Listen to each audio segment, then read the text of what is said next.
and the NBA is back.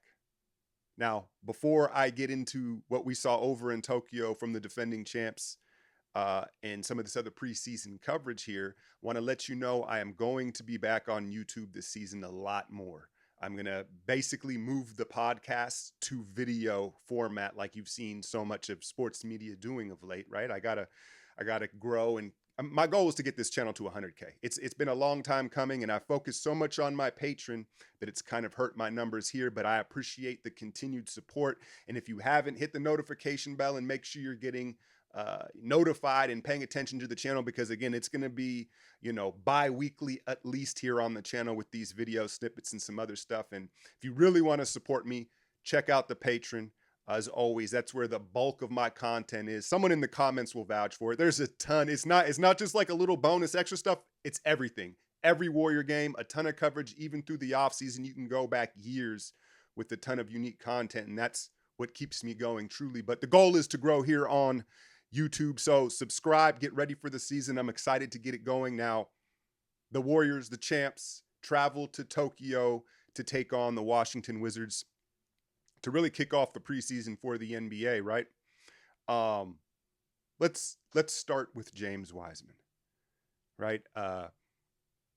I've done, I've gone in circles with this kid as far as that COVID year, the draft 2020.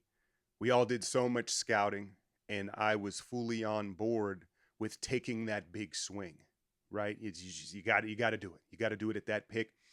There's been so many setbacks. It's very similar to the Trey Lance situation with the 49ers, where it's like, you've got this crowd, the fan base was divided, and it's become a very polarizing subject.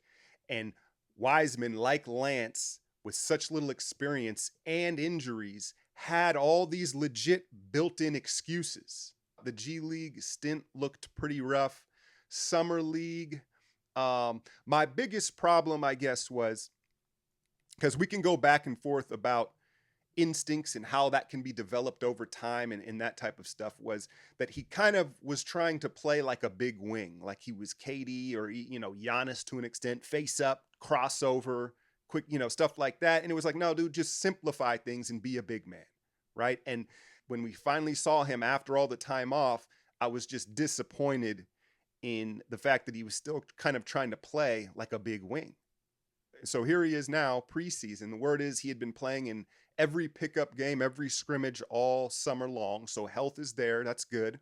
He checks into the game about midway through the first quarter, and right away you notice he's figuring out how big he really is, right? And I think the biggest thing is how much distance he covers in his stride. So he can pick up the ball, gather, and step all the way across the paint to the other rim. He doesn't need dribbling moves and hesitations. Use that big body. Use angles, seal, frame off, right? And then the other big thing that I saw was he was finishing with one hand. The hands have been another debate topic. And you're going to sit in that camp of you can't teach hands, or can you get better? Jerry Rice, we can talk about that all day, right? But one big thing as a finisher is, if you have big enough hands to palm the ball, it makes you so much more dynamic, because now you can extend and reach so much further. There's just so many more angles you can finish at. And for a 7-footers need to be able to palm the ball, right? It's one thing if you're 6'3". And so you saw that big, huge first dunk where he extended out with one hand and he's gathering it.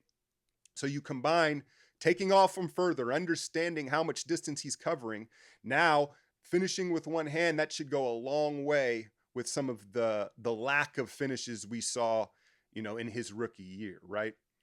And so, yeah, just basically overall, he was just playing big, right? That's what was the most encouraging thing to me. Rebound wise, listen, that's a very instinctual thing, and that's going to take some time. The timing looked a little bit better. The instincts, I still don't love the drop coverage. I think it's too yielding. If you watch him in the screen actions, and he did protect the rim a bit, right? He's just staying vertical, right? But here's how I'd put it to him. Get the rebounds you're supposed to get. No one's expecting him to be prime Dwight Howard, just gobbling up 15 rebounds, everywhere in the paint. But the ones that are in your vicinity, you got to gobble those up, right? And you saw him be very active, second and third jumps. I'd much rather see that when you've got a young big trying to find his timing and feel for the game. Jump 4 times and waste those jumps fine, rather than one long, late, loaded jump like we saw his rookie year. So I thought that was encouraging. And yeah, man, it just I think he's they've kind of righted the course, right? No one's expecting him again to be some sort of all-star, but if he can be a contributing member to this rotation, it's so much easier to take the good with the bad, right? That's really what it was. And expectations, I think, were all over the place. And that's where some of the disconnect was with the fan base and what these expectations were. Listen, I get it. You know, he's going to bobble the hands. We got to see about that. He's going to get beat in some defensive coverages or be late. Fine. But flash some potential, flash some growth. And that's what's so encouraging, because over the weekend in Japan, he flashed growth. And so it seems like he's back on a more positive trajectory, and he's healthy. So I think that's first and foremost when you talk about what happened in those first 2 preseason games. Moving on to Moses Moody. Now, Klay, I guess we should cover the Klay topic here in that Klay didn't play, right? And so granted, that nudges everybody one spot up in the rotation.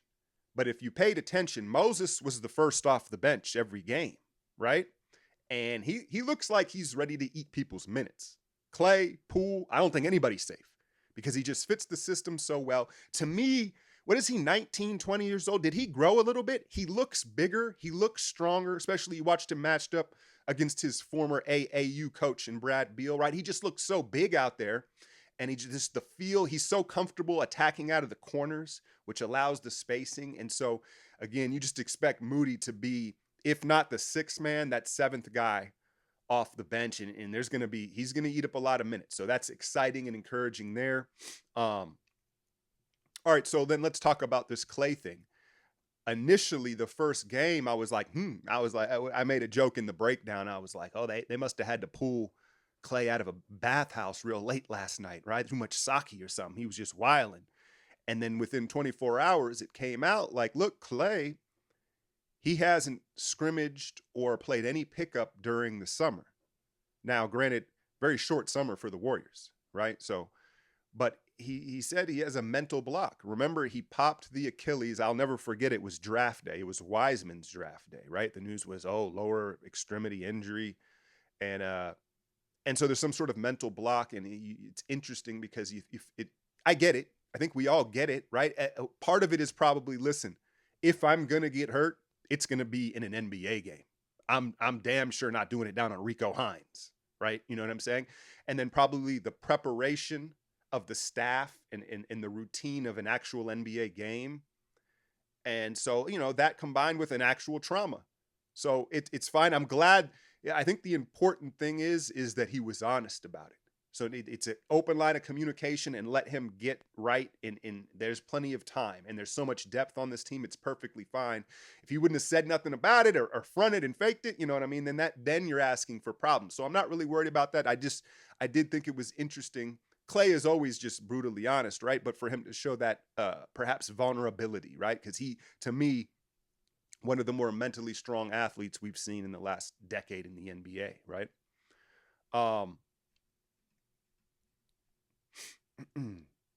Draymond, what did he shoot? He hit like maybe 3 or 4 threes. He's granted very small sample size, right? But are we gonna see the rebirth of Draymond Green in a money green season, right? It contract green season. And so if that's what it is, right? He knows. And if he's hitting that 3 ball at 35% this year, I mean, that's a huge negotiation tactic. We know the intangibles and all the things that you can't really measure and how much he means. When it comes contract negotiation, especially leverage against other teams in the league, he needs that efficiency. So I'm curious to see how dialed he is in with the 3 ball. He's going to have to start pumping that corner 3 with the way this roster is designed. I think one thing that we got to point out with all this depth, DiVincenzo fits right in, right? And Patrick Baldwin Jr., will he get in the rotation, is Kuminga. Kuminga had a very quiet 2 games in Tokyo, and he could very easily be the odd man out. It's just the fundamentals, the attitude. We've heard this and that, and I know we're all very excited about his potential and ceiling of what it is, but I think it ultimately is healthy for him. And I said it in yesterday's breakdown. If, Andre's been brought back to be really his mentor, let's be honest about it. I would say, hey, Kuminga, what do they call him, JK? Every time you step on the floor, go out there and just put the clamps on somebody. You saw there was a sequence, I believe it was in the second quarter, where he stopped Kuzma like 2-3 times in a row in ISO situations, fought over multiple picks, stayed down, forced tough shots. Go out there and put the clamps on a known wing scorer every night, and that's how you'll stay on the floor. The offense will come as you figure out the system and off-ball cuts and operating at that elbow. But if he can gain a reputation for putting the clamps on wing scorers, I think that's his best bet. I think that's his best path to playing a lot this season on such a deep team. And again, the offense will come along, especially in this system. He ain't got to worry about that. If he can focus on that, he'll find himself playing. But again, you look at Moody, DiVincenzo, and now Baldwin Jr., Jermichael Green, right? I think there's going to be nights where it's like, hey, has Kuminga been in the first half? Like, that's going to happen, right? And so it's part of the growth and part of kind of dangling that carrot out in front of him, right? So it's a good problem to have, but I think I'm just prepping you guys that's going to be a thing for sure. Now, Patrick Baldwin Jr., look, the question was never, can he shoot, right? Is he healthy? How does he move? How does he move? It was funny. People were, little shot. No. It's one of those things, like water's wet. Like you see the release a couple times and the way it tickles the net, you're like, oh, he's a shooter. He's a shooter, right? Now, can he shoot that in an NBA game and get up and down the floor and guard a position on the floor and stay healthy, right? And that remains to be seen. As far as the health and durability, he's definitely moving better, but there's a confidence and a swagger to that gooseneck release, right? He is full belief in the shot. And then at that size, he's a good 6'9" and high quick release. Several of those threes you saw over the weekend, you had Taj Gibson flying at him. You had Hachimura, like they're contested threes. The window is very small. And he doesn't, or I should say, he doesn't need a big window. And that's a huge part. It's very Otto Porterish, right? I'd say it might even be quicker than Otto. The shot might even be more pure than Otto's. And then there was a sequence where he picked up Taj Gibson in the post. Taj tried to go right back at him, and he held his own. And so if there is a world where Baldwin Jr. can play some backup five because he has the size, right? And just be physical, and you just see his feel. Now, all of a sudden, he's a guy that is going to start to get minutes. Right, you already get the sense he's a Kerr guy. I tell you, I don't know if there's footage of it. If you go look at the press conference when they announced Rollins and Baldwin in the rookies, Dunleavy had a smile like it was his son. Like they love this kid, right? And you're starting to see. So the health thing. Here's what I'll cautious, because we love to get out ahead of ourselves here. It's exciting. I do the same thing, but people were like, well, hey man, like he's gonna take someone's spot. Like he's gonna Jermichael Green's on the out. No. Jermichael's a vet. He's working. He's going to be a part of this. Really good defender. So what I want to point out about Patrick Baldwin is how many games has he played in the last 2 years? He had the initial ankle injury his senior year of high school. Then it happened again, essentially, at Milwaukee, right? So he hasn't played but like 20 games in 2 years. And then, so to think like, oh, they're just going to crack him into the rotation right away for an 82-game season, probably somewhere close to 100 games like they played last year, if they make the run we expect them to. Point is, pace him. As a rookie who has durability questions, you got to pace him. And you want him peaking headed into the playoffs, right? So he may not play a whole lot initially. I think on the back half of the after the All-Star break, start to rev up the minutes. And so he's physically fresh when you need him most if he can contribute. So let's not pencil him in to an 82-game rotational player quite yet. But tell you what, man, if it's another one, it's another one. He's looking nice, right? So they bring back Andre, which, listen, whether he plays or not, I think we all understand he's worth his weight in gold, just for the accountability amongst the players, as well as just the teaching, right? So that's that, right? That's fine. I think we're all good with that. The 15th spot, I think a lot of people believe is going to be left open because of the tax problems, right? It's been talked about so much, double, triple, how much it costs just for that final spot. So most people probably are leaning that way, like leave it open, save a little bit of money there. But the interesting thing I think that's playing out in this preseason is you've got two guys that are going to make a real case for that spot. Mac McClung and Trevion Williams out of Purdue. Now, Mac McClung, most of you are familiar with, whether it's just the YouTube sensation, Georgetown, Texas Tech, was with the Lakers. He was in our summer league, and he came in that fourth quarter. He really only got a sniff in that fourth quarter. And when you look at McClung, you say, all right, what does he bring to the table that's unique that the Warriors don't have? How could they use him? Well, I think that he probably puts the most pressure on a defense downhill than anyone else on this roster. Now, Ryan Rollins looks like in that mold too. That's maybe a problem, right? But McClung, he's so fast and so aggressive downhill. You saw in that fourth quarter the other night, just drive and kick. And you saw PBJ just eating off those looks that he was creating. So that's the skill that you circle with McClung. Like, hey, man, he's going to get into the paint whenever he wants. Very explosive. Now, Trevion Williams, 4 years at Purdue, 6'10", 255, 7'2" wingspan. You've heard the Draymond comparisons, right? Because the passing is what sticks out when you look up his highlights. I'll tell you what stuck out to me, though, the quick feet. He caught the ball triple threat at the top of the key, and he ripped through to his pivot foot after a jab step. It was very quick, very fluid.